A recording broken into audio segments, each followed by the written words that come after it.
આ એક ક્વેશ્ચન પ્રમાણમાં સારો છે. એક રકમ 2 વર્ષમાં સાદા વ્યાજે કેટલી થાય છે? 1760 થાય છે. અને 5 વર્ષમાં 2000 થાય છે. તો મુદ્દલ કેટલી? તમને ખબર છે કે સાદું વ્યાજ હોય ને મીઠું હોય, એક ધારું વધે. ચક્રવૃદ્ધિ વ્યાજની જેમ માળધાડ ન વધે. દર વર્ષે સાદું વ્યાજ સરખું વધે. ટૂંકમાં આની તમે 83 લઈ શકો છો. હું કરું, જોજો કરીએ.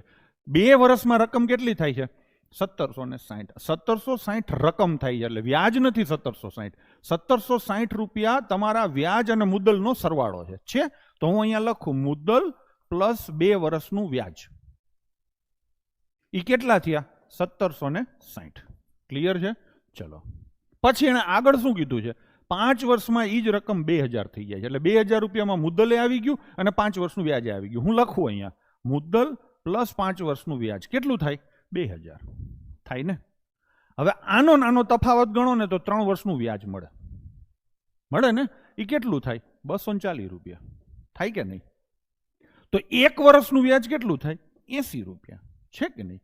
1 વર્ષનું વ્યાજ 80 રૂપિયા હોય તો 2 વર્ષનું વ્યાજ કેટલું હોય? 160. પતી ગયું ને બધું પ્રેમથી, કોઈ ઝંઝટ નથી. હવે આને તમે હરખી રીતે જુઓ. મુદ્દલ વત્તા 160 બરાબર 1760 છે. તો મુદ્દલ કેટલું થાય? 160 ને સામે મોકલીને બાદ કરી નાખો. 1760 માંથી 160 જાય તો શું જવાબ આવે? 1600. તો જવાબ આવશે 1600 રૂપિયા. પતી ગયું. આમાં ક્યાંય આપણે વ્યાજની ગણતરી I બરાબર PRN ફલાણું ઢીકણું કાંઈ લીધું ખરું? સામાન્ય બુદ્ધિથી જ કર્યું છે. સાદું વ્યાજ એ મીઠું વ્યાજ છે. હવે એને દુનિયા મીઠા વ્યાજ તરીકે ઓળખશે. બરાબર ને?